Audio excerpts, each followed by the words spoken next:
രാവിലെ എഴുന്നേറ്റിട്ട് ഞായറാഴ്ച കുർബാനയ്ക്കൊക്കെ പോകുമ്പോണ്ടല്ലോ, ഈ ഇമേജ് മനസ്സിൽ കിടക്കണം. ഇരുട്ട് പടർന്നിരിക്കുകയാണ് ചുറ്റുപാടും, നമ്മുടെ ജീവിതത്തിലും ഇരുട്ട് പടർന്നു കിടക്കുന്ന ഒരു നേരത്ത് പ്രകാശത്തെ തേടി മഗ്ദലന മറിയം പോയതുപോലെ വേണം ഓരോ ദിവസവും രാവിലെ എഴുന്നേറ്റ് അല്ലെങ്കിൽ ഞായറാഴ്ച എഴുന്നേറ്റ് ശുദ്ധ കുർബാനയ്ക്കൊക്കെ പോകാൻ. ഒരു വിചാരണയുടെ നേരത്ത് സ്ത്രീയുടെ ടെസ്റ്റിമണിക്ക് വാല്യൂ ഇല്ലാതിരുന്ന ഒരു കാലമാണത്. ആ കാലത്ത് കർത്താവ് തീരുമാനിച്ചു, എൻ്റെ ഉയർപ്പ് ആദ്യം അറിയേണ്ടത് ആരാണ്? മഗ്ദലന മറിയം, ഒരു സ്ത്രീയാണ്.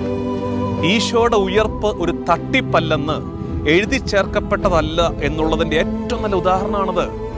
അത് മാനിപ്പുലേറ്റഡ് ആണെങ്കിൽ, അത് ആരെങ്കിലും സൃഷ്ടിച്ച ഒരു ഉയർപ്പിന്റെ വിവരണമാണെങ്കിൽ നിശ്ചയമായും അതൊരു ആണിന്റെ വായിലെ വെച്ച് കൊടുക്കുകയുള്ളായിരുന്നു. മഗ്ദലന മറിയത്തിനാണ് ഈശോ ഉയർത്തെഴുന്നേറ്റിട്ട് ആദ്യം പ്രത്യക്ഷപ്പെട്ടത് എന്ന കാര്യം തന്നെ ഈശോയുടെ ഉയർപ്പിന്റെ ഒറിജിനാലിറ്റിയെ, അതിന്റെ നേരിനെ വെളിപ്പെടുത്തുന്നുണ്ട്.